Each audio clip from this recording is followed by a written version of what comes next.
What's up, everybody? It's Marcus Anthony with the Marcus Anthony's Everyday People podcast. I have Hunter Edwards in here with me today. He's a new friend of mine, so as y'all learn him and I learn him, we learn him together. What were we talking about right before we took a little break? Oh, how some people filter like autistic kids and stuff like that. What were you saying y'all were talking about? Well, I was talking to Bailey the other day about how it feels like a lot of people infantilize disabled people, just in general, not even autistic people. Oh. Like, because we were talking about that ad of the Down syndrome girl who is like, oh, bartender, you don't give me a margarita because you don't think I could drink a margarita, so I don't have a margarita. That's like the whole gimmick. And it kind of just led to a conversation where I was talking about how it feels like, I do think for a majority of disabled people in general, we kind of view them as like they aren't able to take care of themselves, or they're not able to really comprehend a lot of things. But then on the other side of the spectrum, there's people that think they can do too much. Like there's reasonable middle ground that people just kind of go one way or the other. As far as like special needs people. Yeah. Yeah. No, honestly, because being a father of two autistic kids, I feel that 1,000% because there has been some areas that we have approached, and at first I kind of be more lenient to the area because I'm worried if like they're going to be hurt or maybe they can't do it well enough. And then honestly 10 times out of 10 it just blows my mind how how they overcome it, and even the fact that I allowed myself to be like a hindrance of it. I kind of even held them back a little bit because they could have caught something on a lot sooner than I noticed, because at first I was so worried because of their label, it gives them like a crutch or whatever. And so that's one of the things that, worries me about their future kind of too, because, having a label like that and having something give you a crutch for your whole life, where's the middle ground at? And I only see that getting worse and worse because, all the, honestly, if it's conspiracy or whatever, I think that a lot of the intake that my kids and maybe my kid's mom had during the pregnancy had a lot to do with what they deal with today. And I only see that getting worse, you know, because I don't know. Have you seen all the stuff about like everything that's in our foods and stuff? Oh, yeah. The microplastics. Yeah, all the microplastics. And then, dang, I can't think of what it was. Just like chemicals in general. Yeah. One in particular, I couldn't really think of what it was, but there was one in particular that I was hearing the other day, and it was like, I can't think of what it was.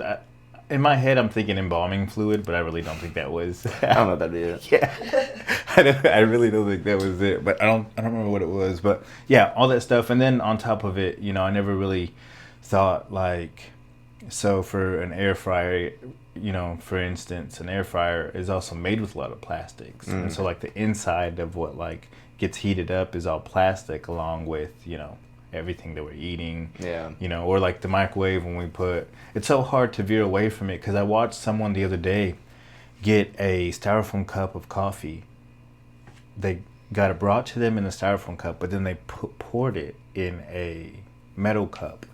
And I understood the thought process behind it, but it kind of depletes it because of that little bit of time that it still sat in that styrofoam cup, Yeah. It only takes a matter of time. Yeah.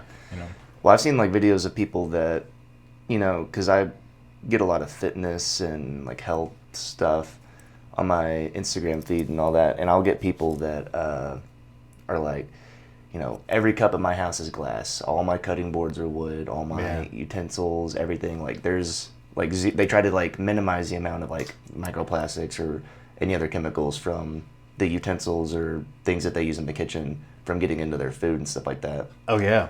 But it's to a point as well where it's so prominent, it's like you can't really escape. You can minimize it, but you can't escape it because let's say that you do cover every ground like that inside your house, glass plates, knives, cups, and everything like that. But then you go to the store and you get a rotisserie chicken. and it's just sitting in burning plastic Yeah. for the whole time before you grab it, you know? So it's so hard to veer away from everything. And then on top of that, you could be a stickler about it, but then you go out to a restaurant or a fast food place, and then you partake in everything that you're trying to work against, you know? Yeah. It's really hard these days, you know? But honestly, man, I appreciate you being here. I'm thankful you're here. One of the big reasons I want to bring you in is because I like your outlook on what is a comfortable way for me to refer to it as for you. Is it your religion, your faith, your belief? What do you like to characterize it as? I guess a mixture of the faith and the religion. Yeah. I think everyone, because my thing right now isn't really to try to find my faith. I have my faith. It's now, I guess some people would say, to find the religion, like the denomination. I'm trying to source it out for myself. Yeah, I love the way you dissect it and the way you have an outlook on it. So, right now you are Catholic? Well, I've been going to an Anglican church, an Anglo-Catholic church, so it's a bit different because Anglicanism is kind of a broad spectrum. That's kind of feel like what free it's to known for. elaborate. Yeah. So with Anglicanism, they don't really have a set of beliefs. I mean, they have the Book of Common Prayer, which kind of structures how the liturgy or the Mass will go. But you'll have Reformed Anglicans and you'll have Anglo-Catholics and anything in between. And basically they're kind of more broad in the spectrum because you'll have like Presbyterians, for example, they are Reformed. Right. They're Calvinists. That's typically how they go, which basically just means like they won't have iconography, so no pictures of Jesus or anything like that. Right. With Calvinism, that means they believe in predestination. So they're very, very specific in their beliefs. And then, of course, Catholics, they're very structured liturgy as well. They're very traditional in how they see things. They take the saints and icon veneration and stuff very seriously. So very different. And then with Anglicanism, kind of like a broad spectrum. You'll meet Anglicans that are Reformed. So they'll have those more Reformed beliefs like Presbyterians or the Dutch Reformed. Or you'll meet some Anglicans that are more Anglo-Catholic, which is like what I've been attending. So, you'll talk to them and they'll sound exactly like a Catholic, and you'll say, "Oh, so you're Catholic?" And they'll say, "No, I'm Anglican. I'm Protestant. I don't follow the Pope or anything like that." But they'll still believe in all the Marian dogmas and all the same saints and stuff like that. That's amazing. What struck this interest of, I guess, direction for you? It's been kind of a slow process for me. I know I wanted to get back into like church and the Bible and stuff like that, but I was raised Southern Baptist, so very different from what a lot of other churches do. I mean, even for Protestants, it's pretty different. Right. But over a year ago, I went to a Catholic Christmas Mass with Bailey, because her family's Catholic. She grew up Catholic. Mm-hmm. And I had like 1,000 questions, and I love her, but she couldn't answer a single one. And I just wanted to kind of learn some more. So there's a YouTube channel there's two I like to listen to. They have a podcast together. It's Wendigoon and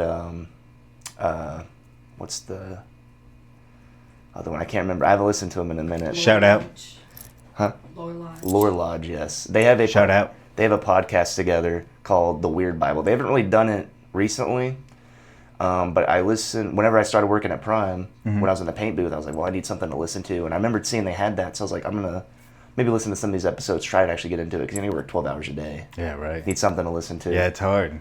And, listening to them talk and listening to stories, I was like, oh, wow, like obviously you grew up listening to like the basic stories like David and Goliath, the resurrection, Yeah. and all that stuff. But listening to some more obscure stuff and listening to them kind of talk about the meaning behind it and the stories themselves and the history, it really fascinated me. So whenever I started listening to the Bible while I was at work a little bit more, to kind of, because I was like, I've never really fully listened to the gospel. I've never really fully listened to it. So Right.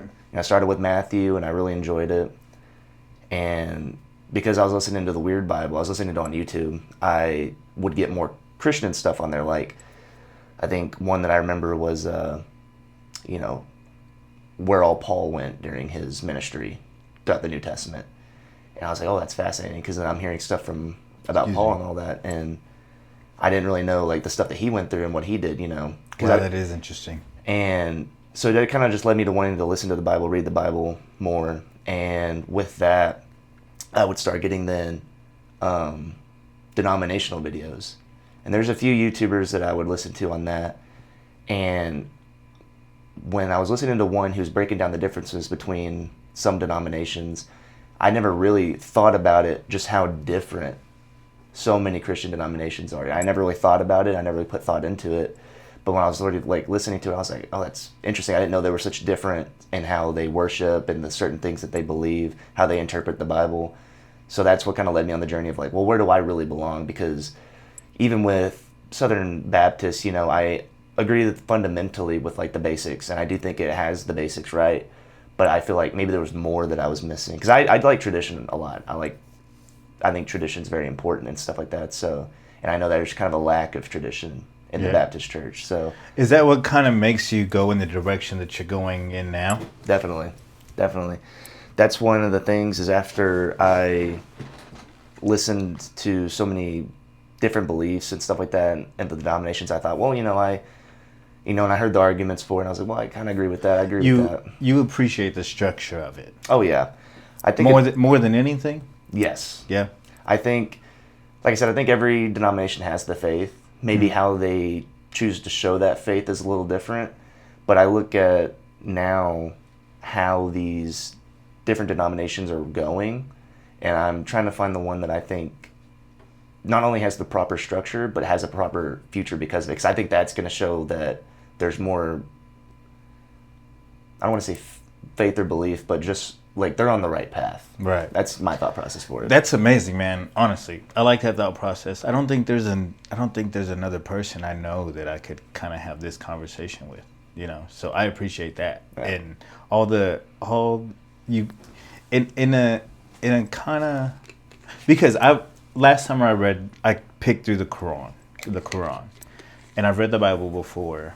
I've done a lot of, I guess, self-help health novels, and so in my way I kind of do my little search also, but in through the conversations we've had in the past, and I'm sure through this conversation, I kind of like it because you kind of do the legwork for me. You kind of do all the statistical breaking downs of what is more structural, what is more perceived from another religion, and so the way that you dissect it all and break it all down, and through the conversations we have had in our past, even the way that you go back, where they're derived from.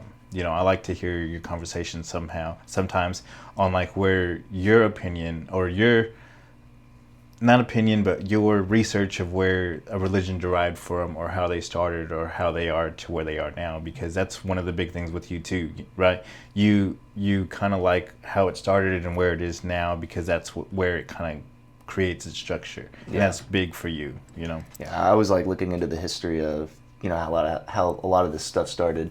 I'm not reading like books to learn like every nitty gritty detail. No, I understand. But, a broad sense of like I get why it happened, and I understand why it is that way today because of it.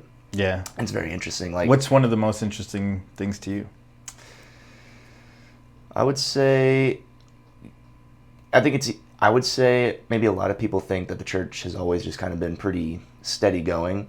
You'll hear like a lot of Protestants. I know I grew up hearing, by the time of the Reformation, Protestant Reformation, like, that's when the church, maybe a little bit before that, obviously, the Catholic Church was going downhill. Like, they were falling into heresy. They were basically worshiping Satan, and that's why the Reformation needed to happen. But it's interesting to me to learn that within the first, like, not even 100 years of the church existing, there was a lot of problems. Right. A lot of the early church had a lot of problems. A lot of people don't really know about, like, the church councils, where all the bishops in the church at that time had to come together to solve out an issue, because there was such a theological error going on at the time. Do you know what it was? There's a lot of councils. The first 7 are kind of disputed back and forth. Protestants, for the most part, will believe in the first 5 or 6, at least 3. At least the first 3. Ideologies. Yeah, with Yeah. what they go over. I mean, Right. they're very broad, but they have their specific things. Catholics believe in, they have 22 total because they kept having councils. And then the Orthodox, they only have the first 7. That's all they believe in. And they cover things like the Nestorian heresy, the Arianism, that's a heresy. Stuff like, I think the 7th council was over icon veneration. Does this violate, the commandment on idolatry, or does it not? Right. And of course, that council said it doesn't. So that's why Catholics and Orthodox and even some Protestants like Anglicans will have icon veneration, but others like Presbyterians won't. I think this is so fascinating, man. I think it's freaking crazy how you retain information and take this journey and take this journey upon yourself, because like nobody's out here twisting your arm to go to church, or like, Hunter, you need to go to church. Yeah. I have like, for instance, on my side, I think I have at least 12 people text me every Wednesday and Sunday and tell me that I need to find a home church. You know what I'm saying? Mm-hmm. And no one is out here bending your arm, no one is out here pressing you, and the depth of seeking that you're going from, even to you're like, oh, I'm not searching for it, but you're giving me more facts than I've ever heard in a long time. You know what I'm saying? And even though you're not searching for it, if it's all top surface for you, that's great, because not everybody picks it up like that, and not everybody perceives it like that. And that's such a, gosh, because there's people out here having their mind cluttered with, and I'm not saying you don't. I'm sure you have your struggles just like everybody else. But there's a lot of people out here that have their mind cluttered with, I like your shoes, by the way. Thank you. Yeah, like they're stressed out about, anxiety, depression, and, sometimes they kind of find the path that they are looking through to try to figure that out. But that path you chose, with whatever mission your end all be all is for you, I feel like that covers a lot of areas. And if everybody looked at life like that, it'd be nice, Yeah. But it's not as easy. But for some people, it's easy. I don't know I bet it's hard for you, I mean, I definitely have my struggle with like stress and anxiety and stuff like that at times. I think for the most part, I'm able to brush it off, but I do have my moments where like maybe all that stuff that I wasn't really acknowledging. Yeah, and just kinda built up. because even with stress and depression, even though, whatever, like, don't get me wrong, I'm not trying to paint it out here like you're some religious guru, right? I just appreciate the view you take through your walk, period, And so with that being said, I think that, a person who also, might deal with depression or stress or anxiety or whatever it is, like, that is a bigger struggle, because you already are holding yourself accountable to a certain type of structure. Yeah. And so when you veer off of that, whether if it's due to anger or anxiety or whatever the case may be, I'm sure that within through it all, there's a little bit lighter gleam for you, or it might be even harder, because of the way that you perceive this. Yeah. I definitely find myself when I do fall into like a issue that I've been having, whether it be, my anger or frustration or whatever, I do get a little bit more upset at myself now, because now I'm trying to hold myself to a more higher accountability for That's it. what I mean, yeah. But I think that's what's important. I think a lot of people, they just deal with these things and may feel bad for a minute, but then they just kind of brush it off. Yeah, honestly. And it's a very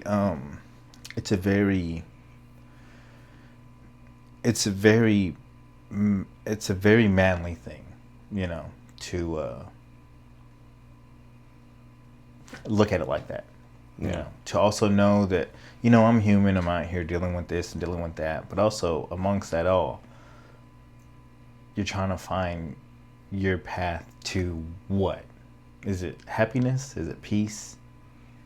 Is it just understanding? Just heaven. Just heaven? I like it. I like it. Yeah. I always grew up hearing, all you need to do is believe in the Lord to, get to heaven. Right. Believe in Christ and you're there. And I mean, that is the, basic of what Christianity is. I mean, Jesus says it best, you got to believe in him to get to heaven. Right. But there's so much more to Oh, it yeah. that is lost. And that's one issue I had with the Baptists, going at Baptists, is there's so much lost in what we need to do to get to Oh, heaven. yeah. Oh, Having that faith is important, being a believer in Christ, that is the basics. That is the one thing you need to have to get to heaven. Right. But, we are told to do other things as well. I mean, we're told to be good people. We're told to forgive others.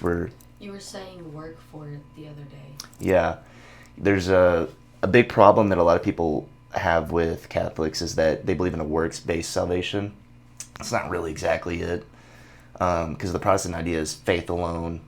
Right. It gets you to heaven. Right. And, even Catholics do believe that. I mean, faith alone is what gets you to heaven, but we are called in the Bible to do certain things. And, you might see those as works. I think a lot of low church people will see that as a work. I mean, one of my favorite, scriptures is faith without works is completely dead, James. and that is, it doesn't get more black and white than that, in my opinion. You know what I'm saying? Yeah. I didn't mean to cut you off. No, you're good. I mean, even Paul, though, he says, it is through faith alone that we get to heaven. Exactly. So you kind of have those back and forth pushes, but I don't think Paul was necessarily saying, like, well, all you have to do is believe and you're fine. Right. Because sometimes it's so easy for us to misconstrue the message because we don't get the whole pot.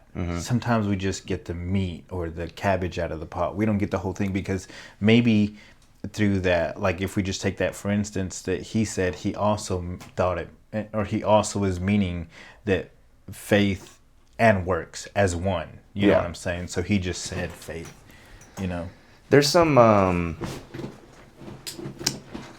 different point of views I've seen of it. Some people will say if you truly have faith, works will come from that.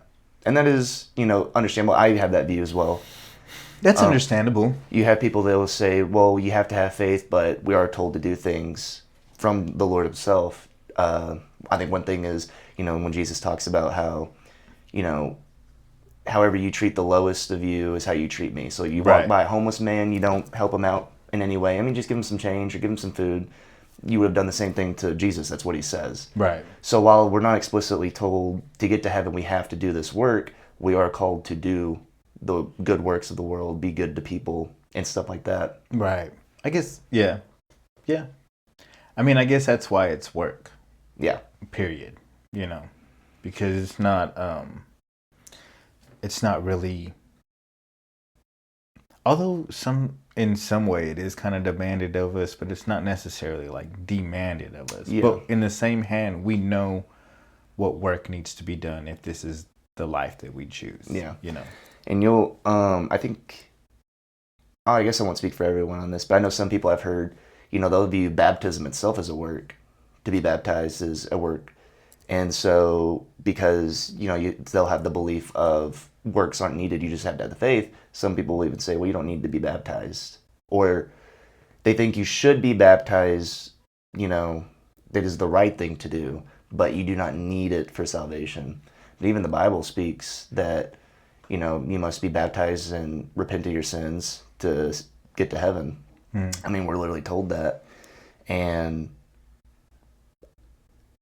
I think that I wouldn't say it's necessarily a work. I just say it's an obligation. And I do agree with that. And I think you'll hear a lot of people speak on the thief on the cross who was not baptized, and Jesus said right then and there, you will be with me in paradise today. And he wasn't baptized. But I think a lot of people miss the fact that is an exception to the rule and not the rule itself. Right. And of course, and that's pretty black and white, even in itself, because there's only one way to heaven. Yeah. And who just gave him the one way exactly. to heaven, And but one thing that I don't want to say bothered. Bother is not the right word. One thing that's always stuck out to me about different people's religious views on as far as works is how there can be some people that are like fast every Wednesday, fast every morning, whatever, so structured on it. And then there can be some people that are not so structured on it. But as far as the work structured on it, I've seen less work structured people know a lot more and be able to quote the Bible than I've seen structured people be able to quote the Bible. And then that's just a little thing that I've noticed throughout my life. But is it because, do you think it's because they lean mainly on the fact that they don't have to put in as much work, so they lean more on biblical teaching or words? Well, and I'm not trying to say that Catholics in general don't respect the Bible to the same extent, but with sola fide, or not sola fide, sola scriptura being one of the main foundations of Protestantism itself, they hold the Bible in a high regard. So I would say it is kind of like that. I mean, I've seen a lot of Catholics that don't really understand the basics of the theology, just because they do have that structure. I mean, they go to church, they hear the reading and stuff like that. Whereas with lower church structured people, they'll be a lot more in tune with the Bible, just because they don't have a structure. Yeah, you're right. They don't have that structure. The Bible is their structure. Right. But I think an issue that comes about that is, and I have heard this argued a lot as well, is who interprets that, though. You have the Bible, at the very least it is the highest authority because it is the Word of God. But who interprets that Word?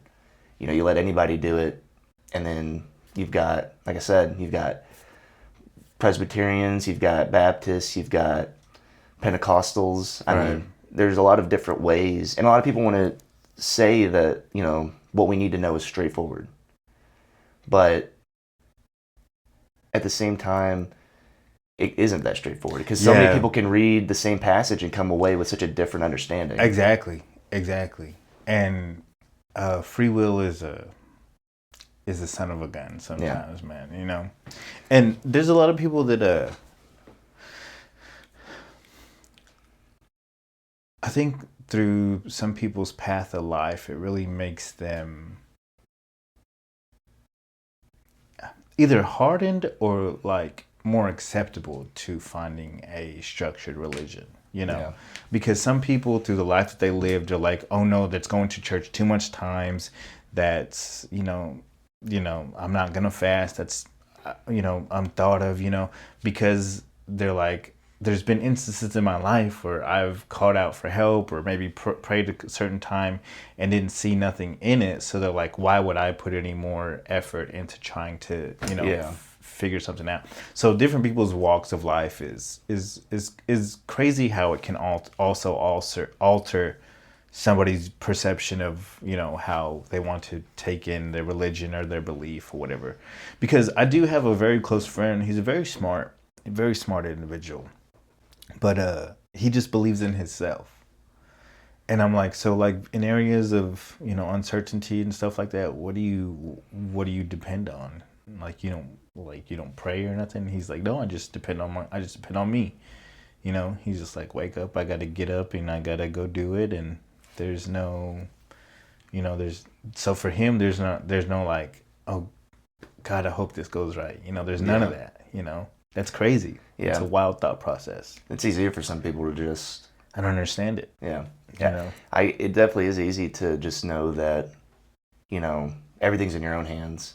There's not some higher force that's guiding your path or knows your path already. It's just, for a lot of people, it's just easier to see, like, well, this is me. This is what I'm going to do. If I can't do it, I can't do it. There's no other thing going on. Wow, that's crazy. But because on the heaviness side of that, I'd be like, dang, I'm just a failure, and it's all because of me. You know what I'm saying? But in that same sense, there are some people that I think look at, the Lord as a cop-out. Like, well, I didn't succeed. Must have supposed to happen. But, there's got to be a balance of, knowing what's God's plan and knowing what you're capable of. And knowing that those things intersync a lot. And I've seen people, and that is kind of where you go with like the free will and predestination, where I'm not a big fan of Calvinism. I don't really like it. The idea is that God ordains certain people to go to hell and go to heaven. That's kind of very, I don't want to straw man it, but that's kind of a basic. Preordained? No, it's basically like everything you do was like God willed that to happen. Like there really isn't much free will, and that's kind of like I said, it's kind of a straw man. I'm sure a Presbyterian or someone could probably explain it maybe in a bit more understanding way, but I don't know, to me, when I hear them even explain it, it just feels like there's just a lack of free will. That's kind of rough. But, Yeah. you know, it's not outlandish thinking, No. in my opinion. No, there was a passage in, I think, Romans where Paul talks about what I came away from reading that sounds like Calvinism to me. Right. So, but like I said, I mean, you can find arguments for every theology because in the Bible. One thing that has always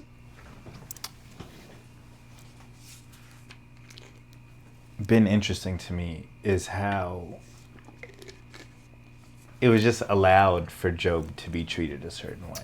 Yeah. You know, even after he was, you know, a man after God's own heart, you know, he did cross his T's and dot his I's, and because of that, the devil was like, oh, look, this guy's doing so good, but if you lift your hand, I guarantee he won't be doing so good. And then so God was like, okay, let's find out. That's always been real interesting to me.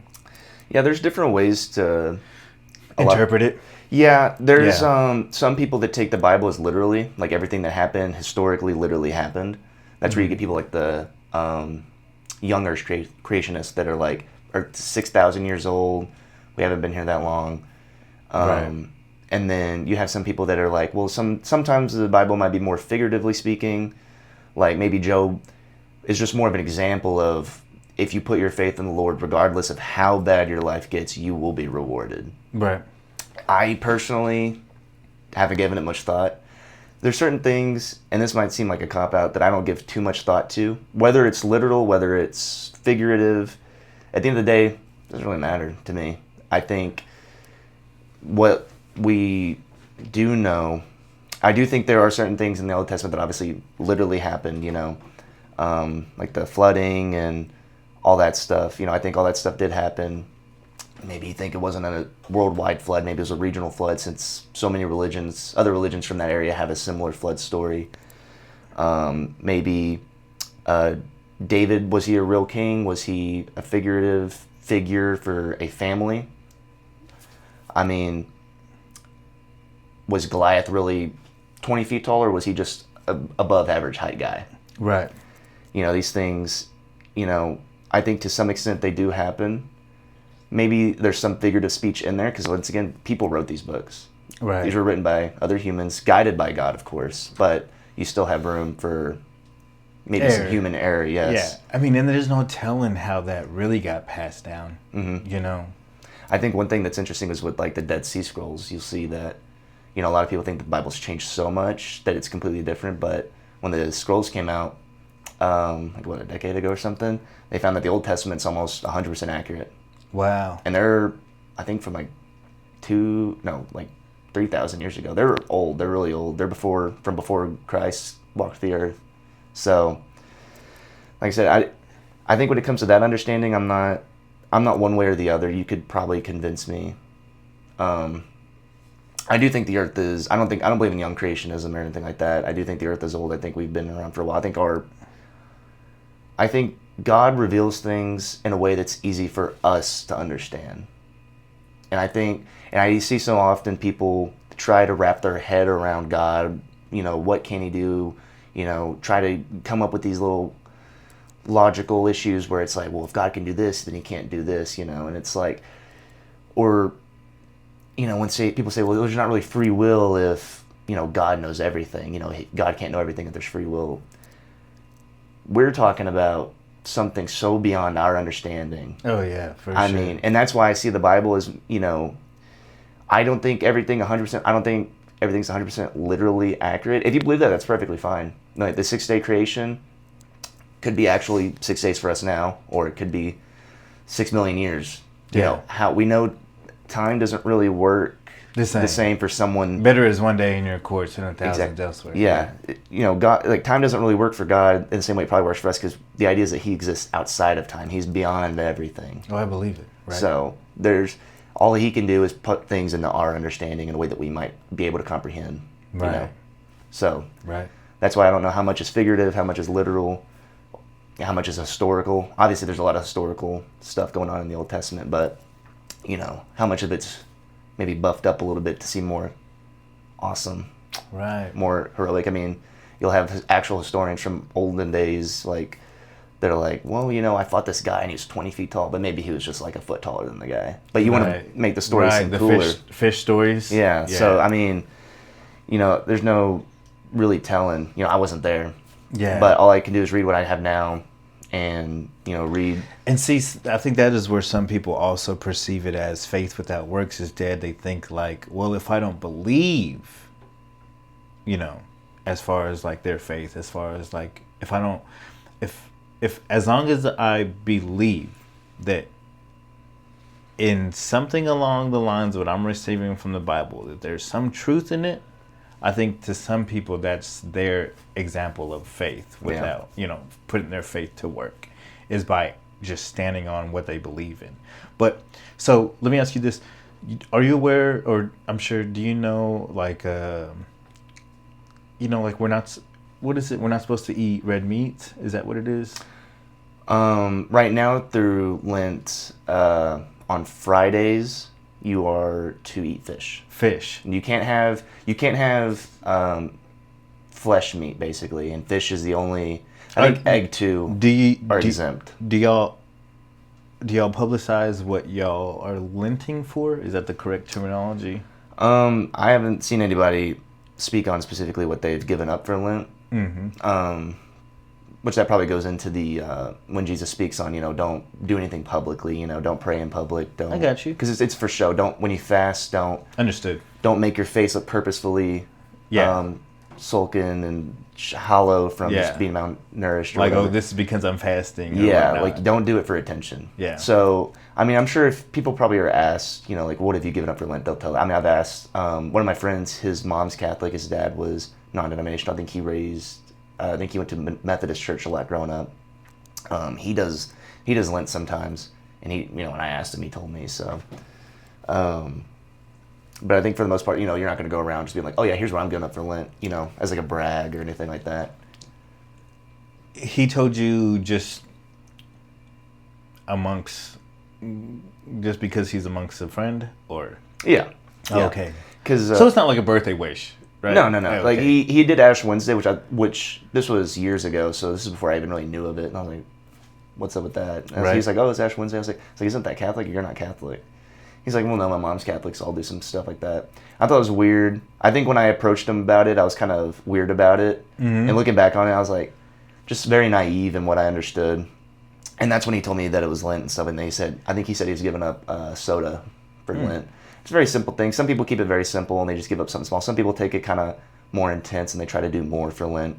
Because the idea is that you are replicating Christ's 40 days in the wilderness. Oh, understood. That's why Lent's 40 days. Understood. I've been seeing not to make it feel like I'm making fun of your statement or nothing, but I saw this post on Facebook and it was like, for Lent this year, I'm just giving up. That's funny. Yeah. No, that's you kick off Lent with Ash Wednesday. You go to church. I did it at my Anglican church. I wanted to go to a Catholic Ash Wednesday as well. They were very packed here. I think they sent out a text saying 1,000 people showed up for Ash Wednesday at the Catholic church here. And but I did get my ashes done. I did go to my Anglican church and did it. And when they give it to you, they say a couple things, but the big one I think they say the most is what is Ash Wednesday? It kicks off Lent, and it is more so a day of reminder that we, in the grand scheme of things, are nothing. Then when they put the ash on your forehead, they make the sign of the cross with it, and they will say, "From ash you come from ash, and to ash you will return," or you come from dust, and to dust you return. Something along those lines. Definitely. From dust you came, from dust you shall return. Yeah. Yeah. And it's just a reminder that, our lives are so short, and this is just a small stepping stone in the eternal life that we will have after. And it is just a reminder that we are just dust, compared to the Lord. And it's got some biblical root in the Old Testament. I forget what it was, but they do. There's a passage that talks about putting ash on the head and the sign of a cross, and like or in the shape that we would read now as they did a cross sign with it. So it has Old Testament roots. It's a day of reminder, a day of prayer to understand, where we come from, where we will go. A day to be close to the Lord. Kicks off Lent. It's a day of fasting. You're only supposed to have one. It's an easy fast too. The church has gotten very easy when it comes to fasting these days. If you're over 18, I think from 18 to 60, you one meal and then 2 small meals.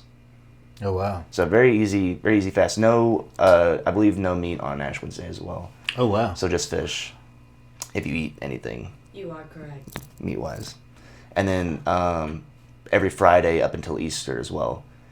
Just fish. Just fish. Wow. I mean, so the church will do like fish fries and stuff like that. So you can go up there, you can eat. Oh, that's cool. And of course, you have the things you give up. You try to stick to your whatever your fast is. Some people do social media. Some people do, unhealthy foods and stuff like sodas. Said. Yeah. Is that how it kind of is directed more to like unhealthy things in our life? You're kind of giving up, or just in general. Some people do kind of focus more on the unhealthy things. Like they kind of view it maybe more as how do I get better? What's something that I can do for these 40 days that might better my life in the future? I like it. Yeah. But that can also be seen as kind of more self-centered because the point of the fasting is to do something for God. So I tried to deal mine with something that would benefit me, but also build me spiritually at the same time. I threw in some praying. I'm terrible at praying, to be honest. Really? So I tried to do stuff that would maybe make me more consistent with my prayers. But other than that, yeah, it goes until Good Friday, and then you have Easter like right after that, and then that marks the end of Lent. Wow. So that's cool. What are you doing for Lent?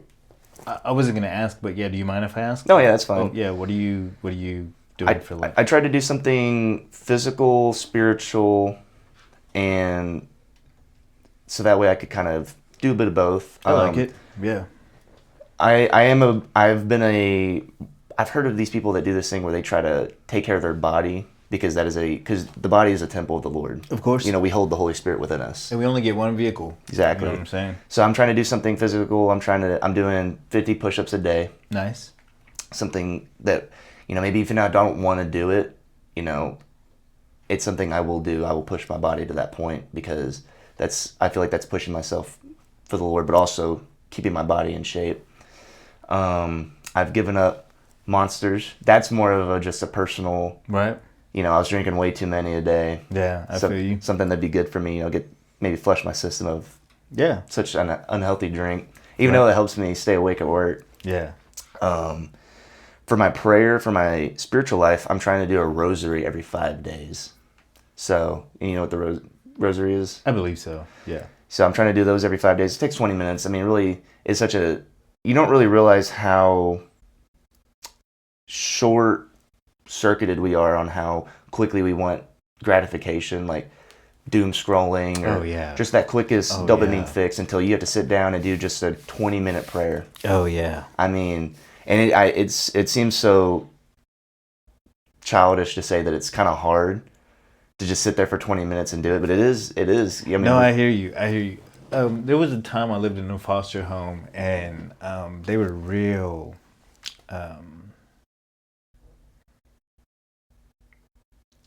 heavy in prayer. Mm-hmm. And so I remember my schedule was during the summer.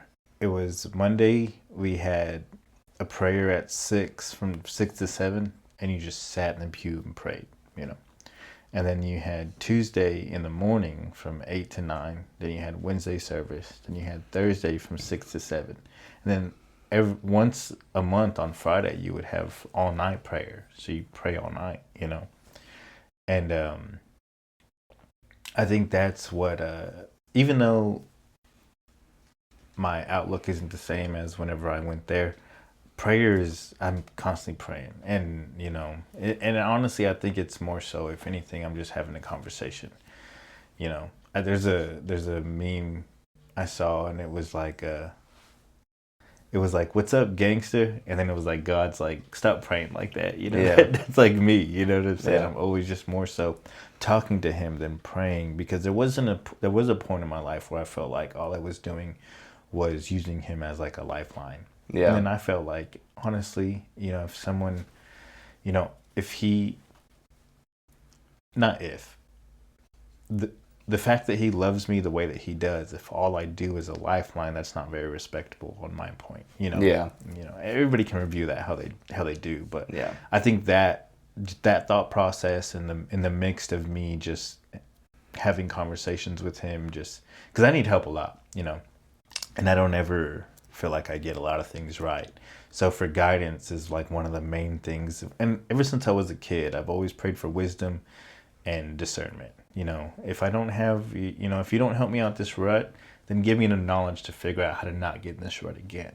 Stuff like that. So, And that's always I'm terrible at praying. And when I say I'm terrible, the consistency, but also just when I do pray, you don't know what to say? I don't. Yeah. It's hard for me to speak, like kind of just get everything out that I want to get out. I hear you. I remember one time I was at that point, an old head told me, just repeat, "I love you, Jesus," and the rest will just come, And through the years of me doing that, I think that has helped me, I know one issue people have a lot with the rosary, for example, is that it's a repetitive prayer.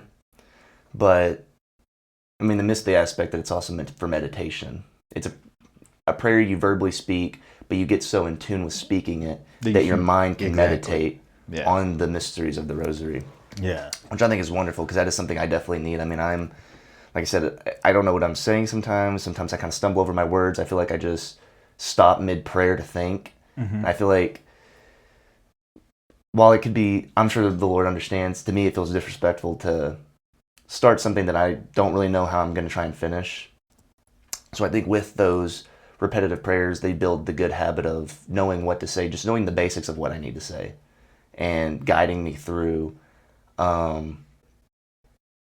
talking with God and thinking about God. Right. Without stumbling over my words, falling all over the place. Right. And I think it's such a beautiful thought process that you take that approach how you do, and how I mentioned about my aspect of respect in a certain type of prayer, because in my mind, all that wraps around to, if we have that much respect for it, then on earth as it is in heaven, then, hopefully He gives us the same type of, I'm not saying respect, but courtesy, I guess, I saw something interesting the other day that I've been trying to incorporate into my prayers at the very least, the last few days to a week, was this guy was speaking on how, we're told, however we forgive others, when we forgive others, if we forgive others, that's how we will be forgiven. That's how we will be judged by God.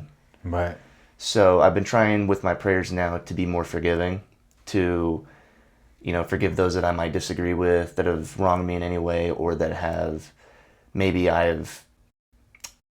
done things that I don't like. Right. You see the news all the time about these people that do abhorrent things, praying for them, forgiving them, even if I wasn't directly related in what happened, because, I think that's good for us to be able to let go of these things. But also, like I said, we're told we will be judged in that same right. If you look at, some evil people that do evil things and you think, oh, I hate this person, I will never forgive them.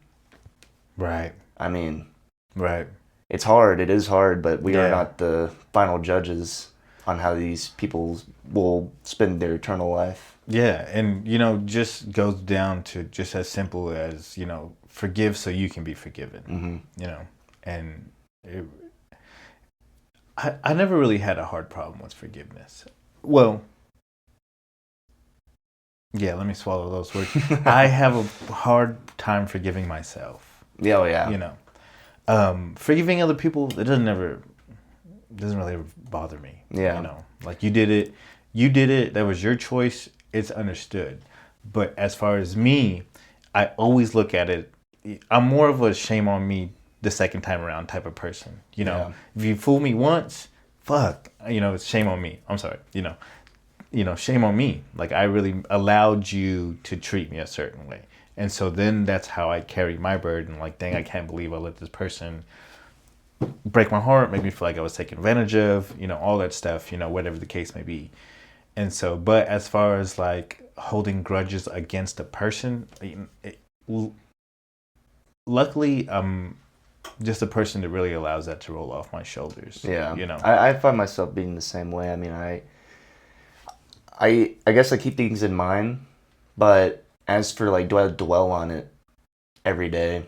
No. I mean, and that's just me as a person. I know for some people that's kind of hard to just let things like that roll off, and that's where it gets kind of, I'm quoting the Bible and how it says to forgive and all that stuff, and I'm not trying to make it seem like I'm doing like a cop out. Well, I'm forgiving these people, so I'm forgiven. Right. Exactly. It's kind of more of a mix of things. It's very nuanced in what it's telling us. It's, for one, forgiving people just is an ease of mind for yourself.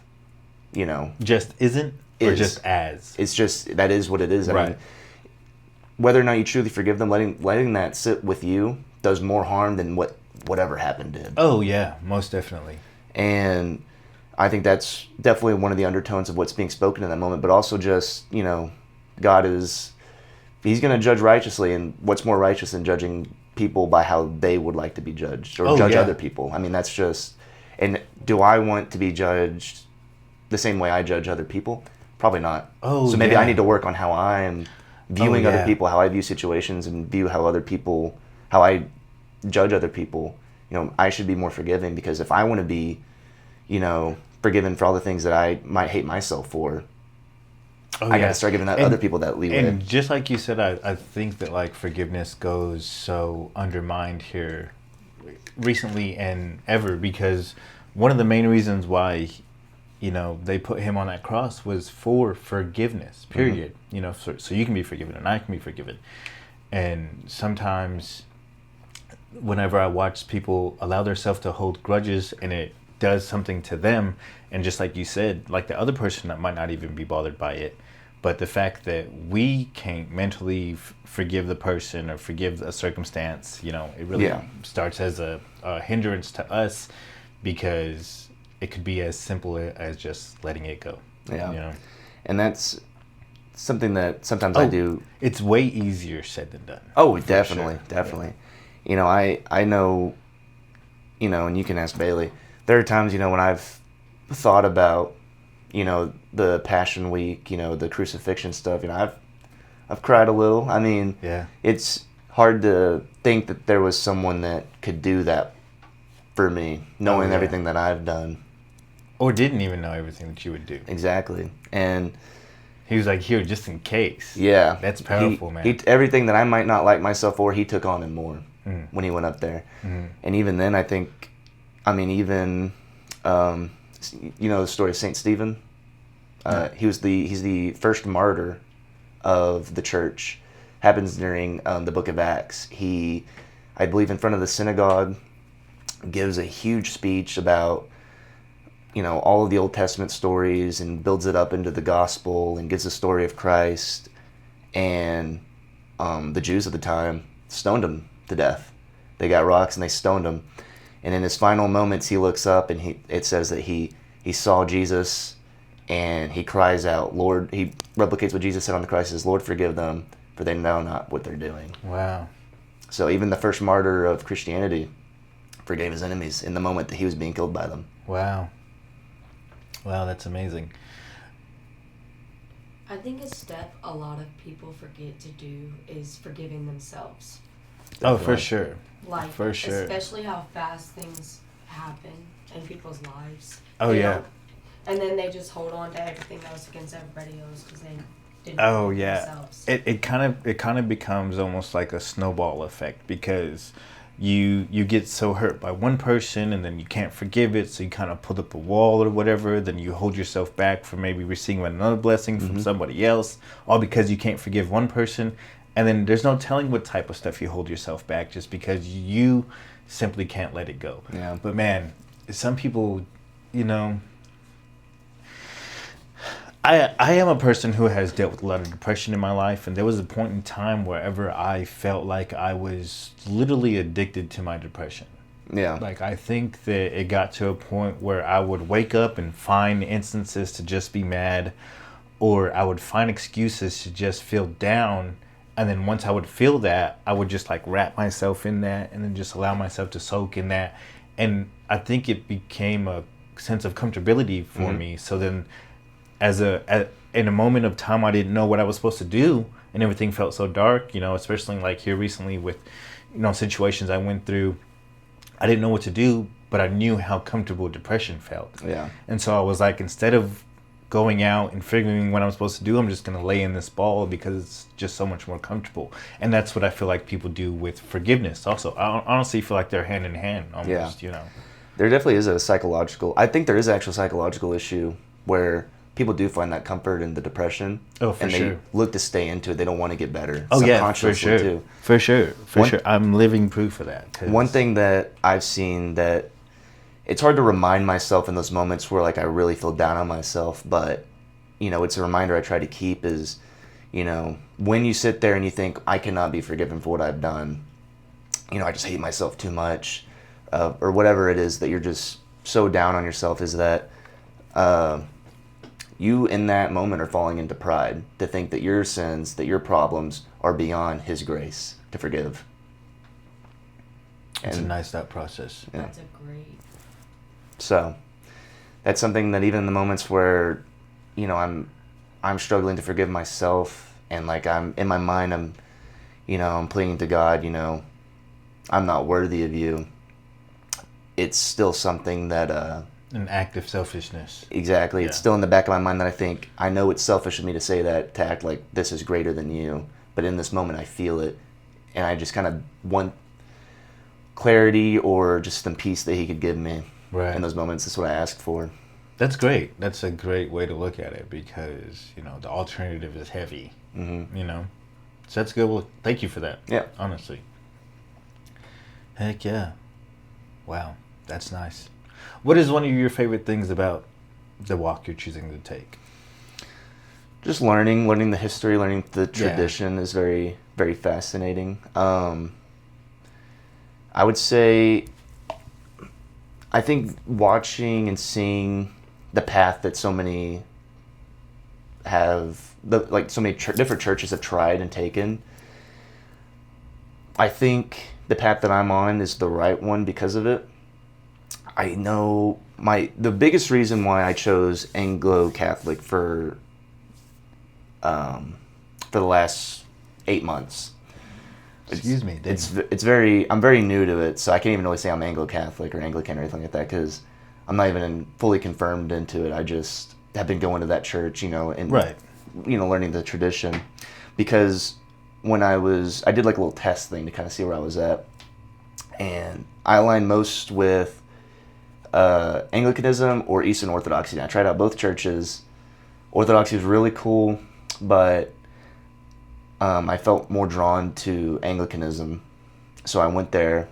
I've been really enjoying that, and as I've just, like I said, learned more, because I wanted something that I've been wanting to go somewhere that I think fits me. Right. How I interpret things, how I read things, how I see the tradition, the history, what to me makes the most sense. And then as I do that, I pray for the Lord to give me the discernment to make the right choice. Right. So I can feel confident in making these discernments because I feel I've asked for the guidance. I'm going to get the guidance because, God's not going to take you away anywhere. Right. And I don't think, one church is the only church, every other church is wrong, they're all going to hell or anything like that. Right. I think that's such a simple way to look at it. I think we all have some truth that we follow. I think there's more truth in certain churches than others. Yeah. And honestly, in my observation of it all, I truly feel like, as long as we're fighting that fight, Mm-hmm. then there's no wrong path. Exactly. But I think there are better ways as far as like self-discipline to get more out of maybe whatever walk you're trying to go on. Yeah. Because let's just paint this picture. So let's just take someone who was very sheltered their whole life, not a lot of struggle, maybe no financial struggle once I get older, you know. Mm. So I don't feel like there's maybe as much of a push to find a deeper structured religion. Exactly. You know? But someone who had went through some stuff and kind of was lost, don't know what to do, has more of a reason to find a structured religion, you know. But then with that being said, do you think that any way kind of categorizes what type of belief you're walking into? I think to some extent it can. Right. I mean, you'll hear people say, you'll hear the stories. I mean, I haven't heard, I think, a legitimate one. They're kind of made up. But, you know, this person, you know, maybe they grew up atheist or not just believing in anything specific, and they've had a great life. They've got money. So there's not really any, you know, they feel blessed as is. You know, why would they feel the need to seek out a higher truth? Right. But, and, you know, you'll hear the saying, the path to hell is heaven, the path to heaven is hell. So I think through suffering, we kind of come to understand. I mean, even the basis of the... I've actually never heard that. Yeah. I mean, the basis of the religion itself, I mean, we're Christians because Christ came to earth and suffered and died for us. I mean, there's beauty in suffering. There is grace in suffering. Whether we see it or not in that moment doesn't matter. Oh, yeah. I've had it been forced to find beauty in suffering, so... And I think some people think, you know, why would I want to put myself through that? But, I mean, when we read the Gospels, the Garden of Gethsemane, Jesus didn't want to do that. He prayed to God the Father and said, if there's another way for this to happen, let this cup pass over me. And if not, then let it be. And it was, and he wept, and he still got up on that cross, and he forgave the people that did it. And now we're here. Yeah. So there's beauty in it, there's grace in it, and there's better understanding. I mean, no one becomes a better person because their life's been so easy. Right. But and one beautiful thing of it all to me is that you know amongst all the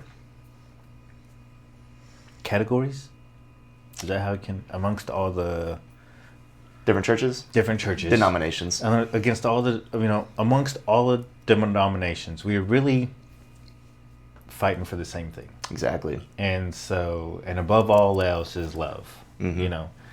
And I feel like if you just lead that and have a purpose with, you know, input works to your faith and lead with love, you know, I feel like there's no way that heaven won't be in the destination. Exactly. You know, and that's exciting to me because I don't know about you, but the fact that he came here for sinners and people like me, that's exciting to me because that means that I have a shot still, yeah, you know what I'm saying. Mm-hmm. But that doesn't mean that like that just gives me allowance to just live however I want. Oh, definitely not. You know, but with that being said, that whatever I have faced or encountered before, like you spoke on earlier, or even I countered today, nothing is bigger. Period. You know. I mean, even I think no matter how bad you think what you do is, and this doesn't go for everyone obviously, but St. Paul wrote almost all of the New Testament. I mean, he wrote all the epistles, you know, Corinthians, Romans, Hebrews. He himself was a murderer. You know, before he was Paul, he was Saul of Tarsus. He was a Pharisee for the synagogue, and his whole job was he would go from town to town hunting down Christians and killing them. And that was what he did. And it wasn't until he was on the way to Damascus, which I've heard,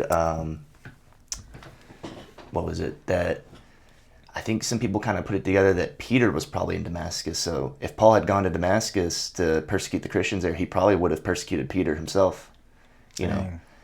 But it was on that trip that he was met with Christ and was blinded and healed, and then changed his name from Saul to Paul and started leading the ministry that now is a big reason why the church even is what it is today. I mean, he was the leading apostle for the Gentiles, us. You know, he went to Rome, you know, he went to the Greeks. He wrote in Greek, and that's why the New Testament is mostly entirely Greek.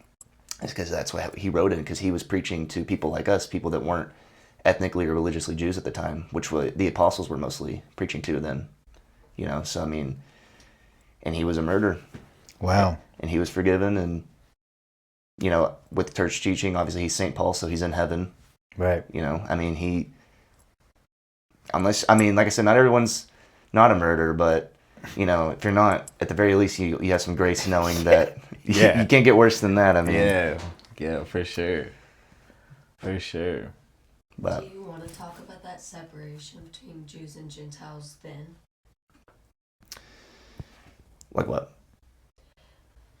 Like how it was ethnic, mostly.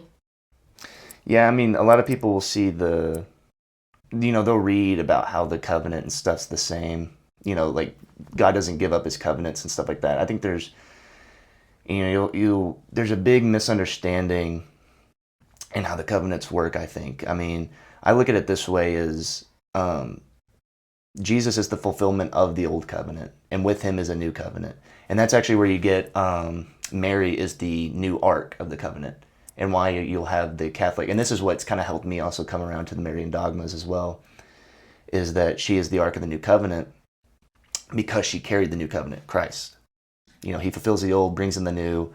Now there is no, as Paul say, no Jew nor Gentile. We are one with the body of Christ. Mm-hmm. We are the covenant of Christ. And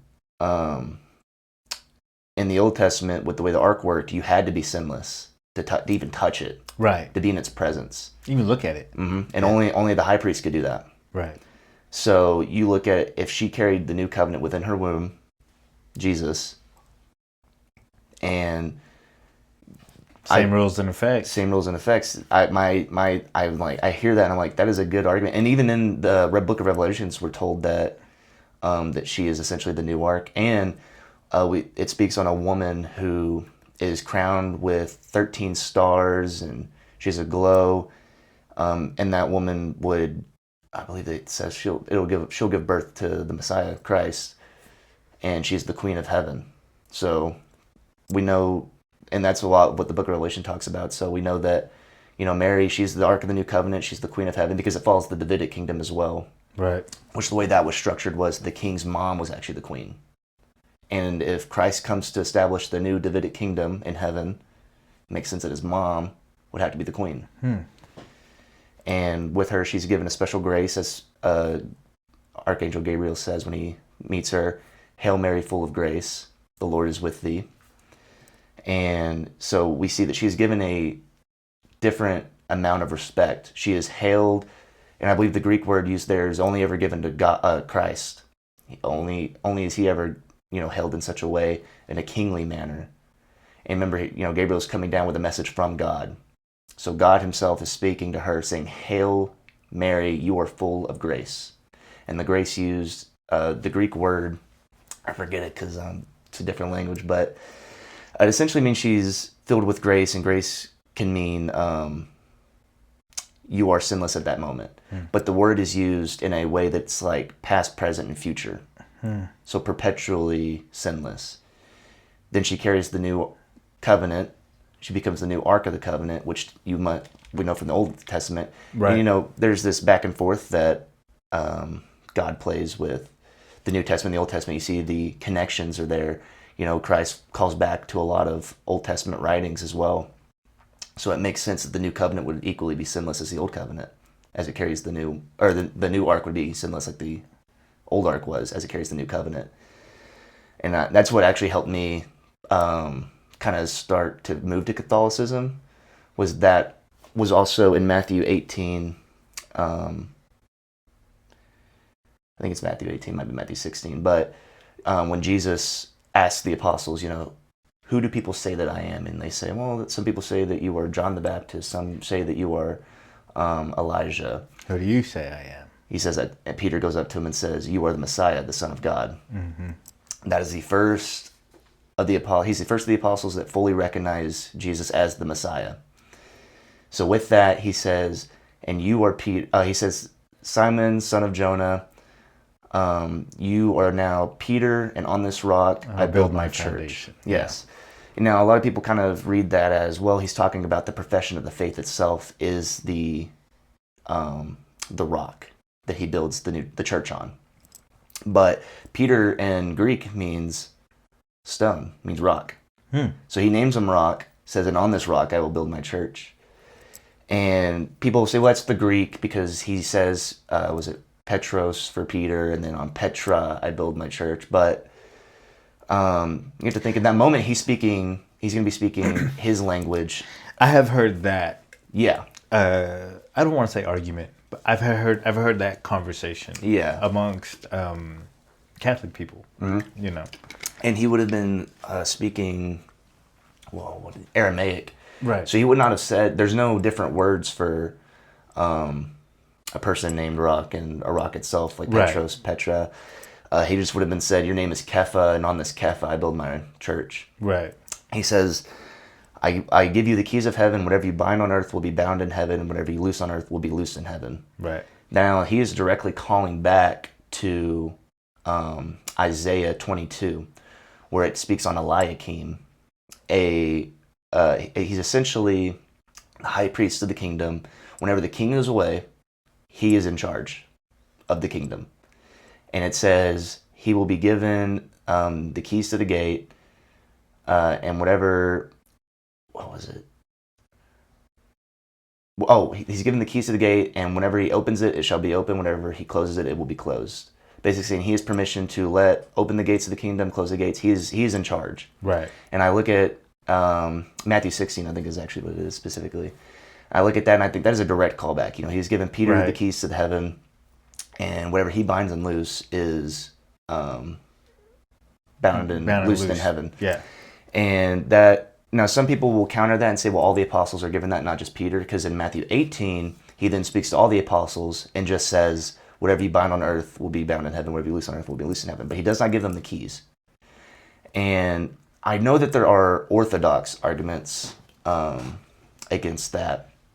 I personally don't find them too convincing, because a lot of it's going to be more so like the interpretation of church fathers and stuff and how they saw the seat of Peter. But from what I see, I mean, at the very least, the seat is always seen as a high priority. Like, it's a very important seat in the church. I read that he has the keys. I do think, basically, I just read it and I came out of it with a Catholic understanding. And if that's the case, then I've already been finding myself on that doorstep. I'm going to step through it. Right. That's why I started trying to go to OCIA classes. But how's that going? I only went to one. Yeah. I can only go to one. It's on Sundays after our short days. Yeah. They do Wednesday stuff, but I didn't go to this last one. I completely forgot. Did you like your first one? Yeah, it was cool. The people there are nice, so they're going to try and... They talked about possibly being able to kind of go through it quicker. Yeah, I remember you talked about that. So I'm hoping... And what is the reasoning for that? Because you have a lot more... You have a different understanding than what a starter would be, or what? People that go to OCIA might be on different levels of what they know. As far as understanding? Understanding, just knowing... like, the first few months, they'll even say, is more so spent on the basics of, like, who God is, what is the Trinity, and stuff like that. Okay. Because if an atheist goes there to become Catholic, they need to understand these things. And then you kind of get more into the theological issues and stuff like that a bit later, because then you have the converts. Oh, okay. And if you've been studying, discerning Catholicism for a while, maybe you know everything already, so like you're going to go to these classes, nothing's going to be new to you. Right.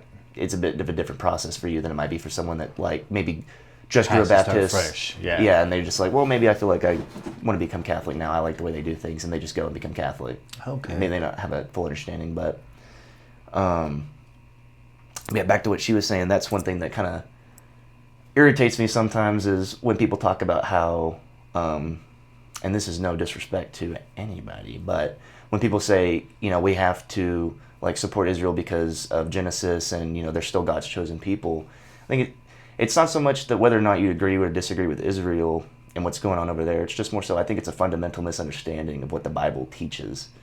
For one, that Genesis passage is speaking on Abraham and his lineage, not Jewish people in general. And then Paul does say that, Jewish people do have a special place to God because they were his chosen people, but with the new covenant, which replaces the old covenant, it is a continuation of the old covenant that is fulfilled with Christ and started anew with Christ. We are told that there is now nor Jew, nor Gentile. We are in one body with Christ. Right. And we are told to get to heaven, you must believe in Christ. Right. And technically, we weren't even originally a different religion. Right after Christ, in Acts, we're told that there was a different sect of Jews in the synagogue that were called the Way. Those were the followers of Christ. It wasn't until after what happened to Stephen the martyr, where he was brutally killed in front of everybody, that they were kicked out of the synagogue. So they had to start their own church. And then it was in Antioch is when they started being called Christians. I think a lot of people view Christianity and Judaism in a way that it's a linear line with Judaism of the Old Testament and Judaism today. And then 2,000 years ago, you have a little branch off that's Christianity. That's the wrong way to look at it. You have Judaism of the Old Testament.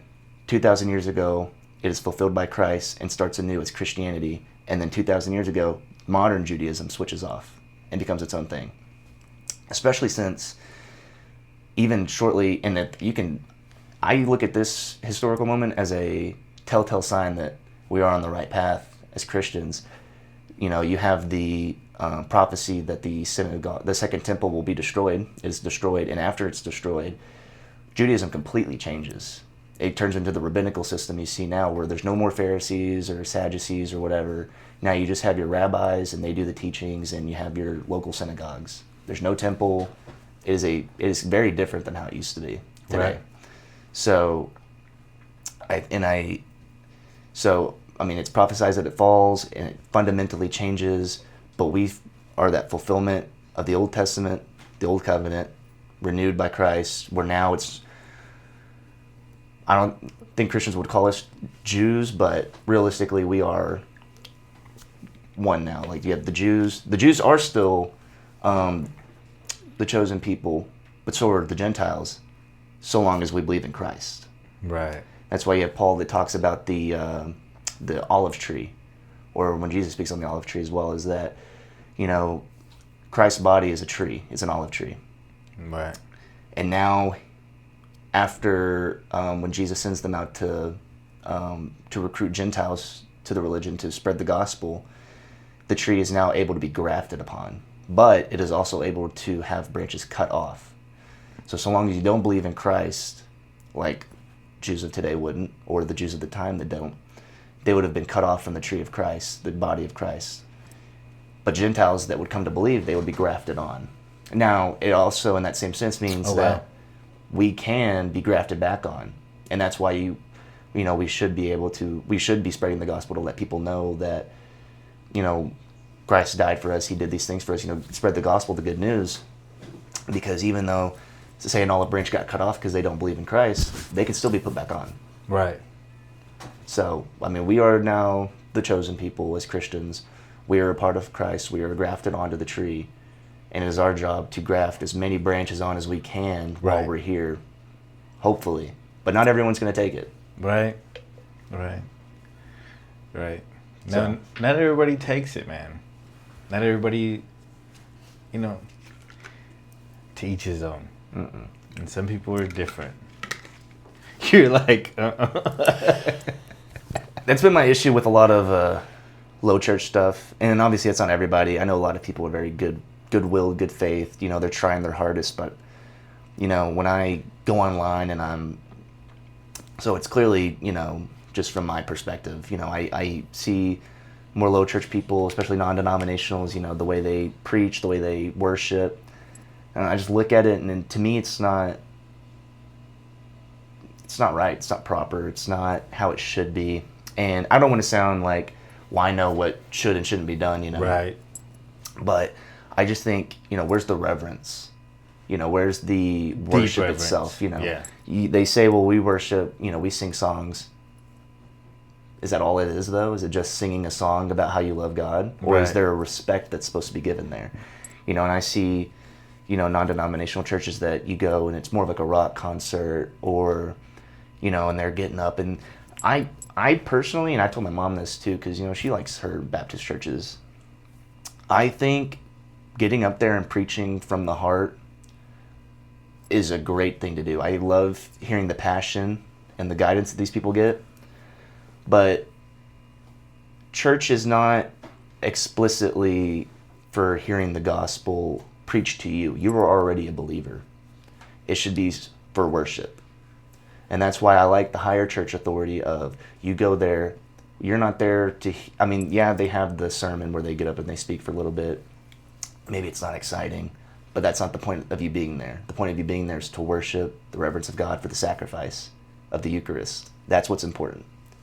We recreate the sacrifice on the cross, we break bread, and we hand out the body and blood of Christ to all those who believe. I do think some churches, and I think that's where you'll get like the Bible studies and stuff more often. I think that type of preaching that you see at some Baptist and non-denominational churches is beautiful. I think that's a great way to get people started. Right. I don't think that's where it should end. Right. That's my viewpoint.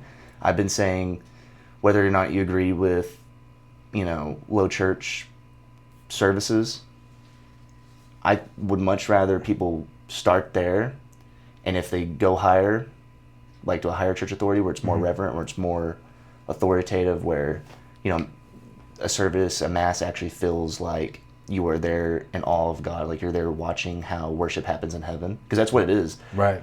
We're told that the mass is heaven on earth. It's like the closest we can get to heaven is the mass. I like that. And I would much rather people. I'm not expecting people to just go straight in and be like, "Well, I'm just going to go straight to the high church authority, I guess, and we'll just try it out." Right. If your foot's in the, like if your first footstep into the door of Christianity is at a church that's preaching to you in such a way that you actually feel it, that's great. Right. I think that's a great way for people to start. Like I said, I don't think that's where they should stop. Should end, yeah. I think people should look into the church fathers. I think they should look into the tradition. I think they should look into how important authority is, because you'll find a lot of beauty there. You'll find a lot of importance there. I'm not saying that should overrule the Bible itself. And I hate when people say, what's not in the Bible. The Catholic Mass itself is not found in the Bible. Right. But, I could also argue neither is a rock concert. No, neither is a guitar and playing worship music like that. Like, right. They never right. say when they meet together to break bread, they're right. singing songs like how we sing songs today. It's a bit. It's funny. It's a bit more strict. Paul gets onto a lot of people for not behaving properly and stuff like that. Clearly there's some form of seriousness you have to have there. Oh, yeah. And when I see, not as heavy, but kind of the same reason Jesus tossed those temple tables. Exactly. Not as much of a... They're not selling things in church like that, but same type of thought process. Yeah. It's kind of hard to convey, like, the importance I feel at the reverence. Because not a lot of people are going to feel that way. Yeah, for sure. They're going to say, well, I think the way I do it's perfectly fine. Because of free will. Yeah. Yeah. And that's fine. I'm not going to say, like... Who am I to tell you, exactly. like, what happens? Because, God will probably give you the same grace he gives me. Yeah. But just from my perspective, I think that there should be more importance put into the service itself. It's not just all about... One thing that I think I saw that really put into perspective for me is, growing up, and this happened to me growing up too, that's why I think it put it in perspective, is, whenever maybe a preacher or a priest wasn't that good, could always go to a different church. Right. Or find a different priest that you liked. Right. But that's more what makes me feel good at church. I don't like that priest, I don't like that preacher, I'm going to go to a different church because he doesn't make me feel good. Right. I'm not really feeling it there. Mm-hmm. That's me focused. Yeah. If you're going to a church where when you go there, you're like, I don't really like the atmosphere here. I don't really like that preacher. He's not very good I don't like the way he preaches. I don't like the songs they play. You're going to church to make yourself feel good. Right. That's not what church should be. Yeah. And that's why I think... And that's a lot of people. Oh, yeah. Yeah. I mean... Especially to a person where it makes them feel uncomfortable because of... I don't know, what's their aspect? They know they could be doing a better job, Yeah. And so the people that veer away because of that, that's kind of hilarious to me, Yeah, I definitely think if you're going to church based off what you like, you're not going to church. You're going somewhere... To get your feathers ruffled. Yeah. To make you feel better about yourself. Get fluffed up. Yeah. And that's not what it should be. Yeah, honestly. Dang. But... And that's what's just guiding me on this path to so far Catholicism right now. Yeah, I love it, man. I love the thought process of it all, and the time that you've taken to educate yourself about it. Yeah, but it's been only a year. I'm not even all knowledgeable, and there's a ton of different jargon that I hear a lot. I've looked into the definitions, and then I just forget it because the words are so Broad. long, big definitions, Yeah. things that are close but aren't. I mean, because there's a lot more than you think there is to it when you get into the theology. Right now, I know what my theology is, so I'm looking more at the ecclesiology of the church, the structure itself. How does it work? I think right now, I knew bishops are needed. I think the structure of a bishopric is very important, which is just, you have your priest for your church, and then you have a diocese, or basically like a county or a small governance of churches under one head guy, the bishop, and they're in the cathedral. That's the difference between cathedrals and churches, if you didn't know. Is the cathedral holds the chair, cathedra in Latin means chair. So cathedrals are the chair for the diocese the bishop sits in. Huh. So, I don't mean to cut you off, but like, what stumbles you upon all this information? well, the cathedral thing, I was just curious. I didn't know what the difference was, because I'd always heard cathedrals, like you got Notre Dame and stuff like that. So I was like, what's the difference between a cathedral and just a regular church? And then I looked up, that's what it was. So that was pretty interesting. But at the very least, I thought you need bishops over your priests and stuff like that. And a lot of churches do that. Anglicans do it. I think Lutherans do it, but I don't really know how theirs is structured too much. Presbyterians, they actually don't have bishops. Theirs is a bit different. They like to go even older in tradition, and they go to when bishops and presbyters, which would later on become priests, are the same thing. So that's why they are just ruled by their elders instead of a bishopric like other high churches are. Orthodoxy is run based by bishops. And then the big difference between Catholicism and all those is that they have a head bishop who is supremacist over the whole world, and it's the Pope. Oh, wow. So he is the bishop of the bishops, basically. Yeah. All that's been so fascinating to me. Yeah. And and I do think I have found an importance in Catholicism in that sense, is that even when I didn't agree fully, I wasn't really on board with the papacy yet and stuff, I saw the benefit of having the Pope. Whether or not I agreed with the infallibility of him and stuff like that. Just the benefit to the structural part of it? Yes. Got you. Because even other churches have their issues. I think an issue with Anglicanism right now, you could say, is that it's too loose on its doctrine. Like I said, you have Reformed and you have Anglo-Catholics. Right. They kind of leave it really broad so anybody can be technically Anglican. Right. But with that, you run into the issues of like gay marriages being ordained, Right. Women priests, and even bishops now. The head of the Anglican Church is a female, Right. which was a huge controversy. You could have openly gay priests and stuff like that. And, all this stuff's very unbiblical. And I feel like the only reason that stuff started to be kind of let happen was because they weren't very strict on Very laxed on their ideology, doctrine and stuff like on that. the doctrine of it, yeah. And a lot of churches have fallen, a lot of Protestant churches, mainline Protestant churches have fallen into that. And there is a pushback right now to kind of do it. Actually, one of the YouTubers that helped me more understand all the difference between the denominations, his name is Redeemed Zoomer. Shout out. He helps run an organization called the Reconquista Movement. And basically what their goal is to bring conservative theology back to liberal mainline churches. And the key word there's mainline is because I don't know if you've ever thought about, what's the difference between, this Methodist church and that Methodist church down the street. Yeah. And it's that they're different organizations. I think I'll do his because he's Presbyterian, so he talks about it all the time. So it's easy for me to, off the dome, talk about. He's a part of the PCUSA, Presbyterian Church of the USA, which is the mainline church of the U.S. All the historical churches are under their name. They've been here the longest. Whenever Presbyterians first made their foundation in the U.S., that became the PCUSA. But with liberal theology taking over in the church, where, like I said, you have women ordination, some people don't even really fully acknowledge the crucifixion. They might say it's symbolic. Even though the confessions of the church say You have to fully believe it. There's a lot of people in power at their church that might not fully believe that. Huh. So you'll have more conservative theology people, instead of staying there and trying to make the change, kicking these people out, they'll just leave and create their own new church organization. So one for them would be the PCA, the Presbyterian Church of America, which is the conservative offshoot. But they're not mainline, they're schismatic. And being schismatic is sinful. Right. So like the church that I've been going to is an ACNA church, which is Anglican Church of North America, which split off from the Episcopal Church in the U.S., which is the historical church of the U.S. Of Anglicanism. It changed its name because of the Revolutionary War. And Episcopal just means the episcopate, the bishops. Mm-hmm.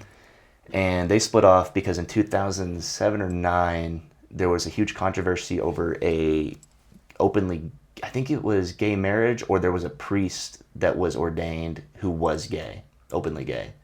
It caused a huge uproar, so a lot of conservative churches left. One thing I found interesting about this was the Diocese of Fort Worth, when they schismed off and left, they actually got to keep all their historical churches, which was pretty interesting. Wow. Usually they have to start up new churches whenever that happens, but Right. that's been a huge issue. He's been trying to fix on that. So, seeing the problem with the schismatic churches, but then I think I don't want to go to a liberal theology church, and maybe there aren't that many around here, but I'm thinking to myself at the same time, what has led us to get here? And I think it's just too lax on the structure, too lax on the authority of the church, because we hold the Bible in such a high authority, which is good. Obviously, it should be the highest authority. But I think with that, slowly we pushed the authority of the church to the side too much. Right. Where now if you excommunicate somebody from the church for being heretical in their theology, people are kind of more uncomfortable doing that. Right. And they let stuff get by till it gets this bad. I got you. And I can see that issue in the Catholic Church at the moment, but it's not there yet, and I think it's not going to get there because of the authority of the church itself. It does still take itself very seriously. And I think, and even with Eastern Orthodoxy, they don't have the Bishop of Rome, they don't have a pope, they just are a group of bishops over, they believe in basically like countries have their head bishop and they all equally have authority as bishops over their diocese, basically. And that's good and all, but then you run into issues like right now, the Church of Russia and the Church of Ukraine do not like each other because, well, for one, the war going on over there. So you have this idea, I think the Russian Orthodox Church doesn't fully recognize the Ukrainian Orthodox Church right now. Wow. But they're still both in communion with Constantinople, which is the first among equals of the bishops there. But they're not really there's not really like a settlement. They can't make a settlement. Even if the Bishop of Constantinople is a first among equals, he doesn't really have the say over what they can and can't do. Not like the Pope would. So I do see that benefit of a high authority like that being able to come in and make these decisions for people when two sides... Be kind of a mediator. Yeah. Yeah. And there is, once again, Vatican I in the 1890s gave the Pope infallibility, and they made him have more authority over the church, to the point where even ecumenical councils, which is a group of bishops all coming together to make a decision for the church, he's over those as well. I think that there are some, I don't think that's dogma. I think, because I think the current Pope actually believes that councils have more authority than the Pope. And actually, they've I think, been talking about a Vatican III possibly in 2027. Oh, wow. Which would be interesting. And I think the point of that would be probably trying to bring Eastern Orthodoxy back into communion with Rome. But we'll see about that until then. But I think it kind of just depends on the Pope for that. So I'm not too worried about, but I would personally imagine that a congregation of bishops, whatever they decide, would hold more authority over any issue than the Pope itself. But I think when you run into an issue of like, this bishop's starting to teach kind of heretical views, well, then the Pope can come in, tell him to fix it, or, demote him, kick him out, whatever he would have to do. Right. I think that's very important, because you can't do that in Eastern Orthodoxy. You can't do that in any Protestant right. denomination. I mean, that's just not. So I think that having that benefit of one guy's at the very top and he can make certain decisions, I think that's very important. I think that, and that's how countries run. And like I said, going back to the Eliakim story, once the king is gone, Christ, Right. Eliakim, and Catholics view Peter as the new Eliakim, he is now the head of the kingdom, head of the church. So I think that just kind of put things into a perspective. That's what was the nail in the head for me when I read the Eliakim story, is because that's what put the nail in the head of this thing that I've already been thinking. This just kind of put the nail in the coffin for me on that. And that's why I decided to take those steps to becoming Catholic, because of it. I got you. So I got you. That's a pretty cool little thought process journey that you've taken it all. Yeah. You know, that's exciting, man. It's cool. I appreciate all the insight, all the conversation, man. Thank you for allowing me to pick your brain about it for a little bit. I like talking about it. Real fast, let me do a merch shout out. Inspired Clothing Company. I'll leave the link in the description down below. New merch should be on there next Friday. New music coming. A lot more podcasts coming on the way too. We're gonna take a little break, but we'll be right back. We'll see you in a second. Appreciate it. What's up? We're back. So we've had a pretty good talk. For if anybody didn't see the first half of it or missed the first half, we've had a pretty good talk about the path that you're choosing to take in your religion, and I think it's amazing, man. I like to pick your brain about it. I like to hear all the different things about it. But let's just dive into a little bit more about who Hunter Edwards is a little bit. So, what's your favorite color, man? Probably green. Green? I grew up blue, but I like more green now. I like the more earthy looks. Yeah. What's your favorite color to wear? Black. Black? Yeah. Same. It's my favorite color and favorite color to wear. Really? Yeah. I feel like too basic for the colors, so I like to keep like an actual color. I like that shirt. Thank you. Actually, a lot of my new merchandise that I just created is kind of that washed out look. Really? Yeah, so I'm excited for those to come in. What's your favorite type of car? Car? Mm-hmm. You know, I like the more... I guess I wouldn't say that, but I like the more souped up looking cars sometimes. Like, I like Corvettes and stuff. I think they look cool, but practically and first off, just how useful it'd be for me. I think trucks are more... Yeah, I was about to ask you if you were more of a sports car or truck guy. I'd like my truck spacious for me. I'm a big guy. And then just if you ever need it. So with that being said, what is your favorite vehicle? Because I'd have to say a truck. But not like a new one, not those souped up ones, just something that gets the job done. Just a truck in general, not like a Ford Raptor or nothing like that? No, nothing specific. Just a Ford? Mm-hmm. Ford? Yeah, Ford. Yeah. And that's what I drive, so... Oh, yeah. Gotta go with it. What's your favorite drink of choice? Alcohol or... Let's do both. Let's do alcohol first. I like tea if I'm drinking anything. Yeah. And then alcohol... That's a good question. If it's beer, I like Dose. Yeah. If it's anything else, I don't really like drinking liquor. Like, what do you go to? You go to whiskey, gin, If it's liquor... vodka? The only liquor I really drink that I would just drink like shots of would probably be Fireball. Oh, I know. What is wrong with I you, know. bro? I hear it every time. You're ridiculous. I like cinnamon. I love cinnamon. I love cinnamon. Dang, that's wild. But I've been drinking more wine recently. Oh, yeah? Mm. Wow. Yeah. That's cool. You have a favorite type of... You have a wine preference? I like sweeter wines. I don't like bitter tastes at all. So I do... You have a color preference? If it's bitter, it's bitter. But right now, there's a red wine I like. It's the Stella Rose Red. Okay, yeah. Or there's a... Have you tried the Stella Rose Black? No. It's pretty good. Is it? I'll Yeah. try it. I'll try those. There's some stuff sweet. I like Yeah, it. those are pretty good. There's a Moscato I like. I forget. I think it's like something de Castello or something like that. But it's a good one. You can get it at Walmart. Sounds about right. Cheap. It's pretty sweet. Where were you born? Jonesboro, Arkansas. Whoa, really? Yeah, I'm from Arkansas. That's cool, man. How long did you live there? Until I was like 12. Yeah. Well, because my mom's from Arkansas.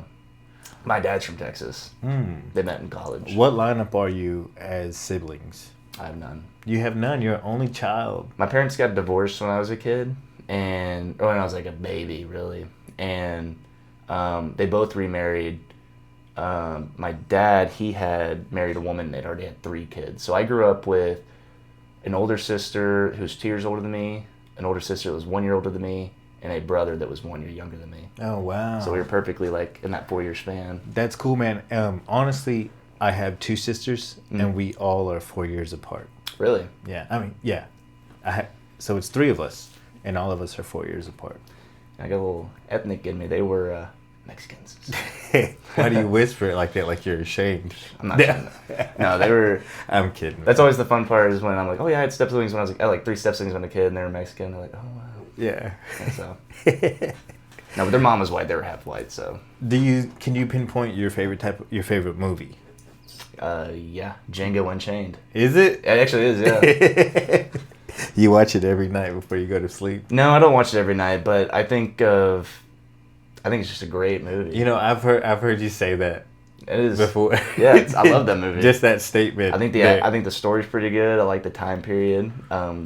The acting's really good in it, and the action's hilarious. Just like get shot with a pistol from a angle like this, and you go flying that way. It makes no sense, but it's awesome. But it's awesome.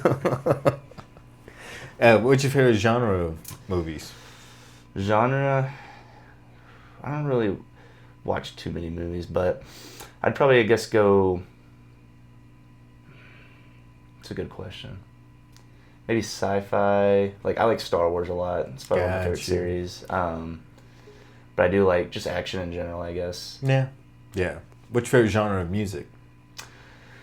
I guess I'll just say maybe hip-hop rap's probably the most consistent. I do like some country. I like older country specifically more. But like at the gym and stuff right now, I've been listening to, I guess more like, I wouldn't say techno, but like, I wouldn't say funk either, but yeah, just like, like if you see like an edit online, like maybe the music they use in that, just because it gets me like, it gets you a little bit more focused. upbeat for workout. Yeah, I feel you. But like, I guess I do like listening to rap, but even then I'm not like, there's not like artists I listen to, just like Suicide Boys or whatever. It's like what I mainly listen to. Right.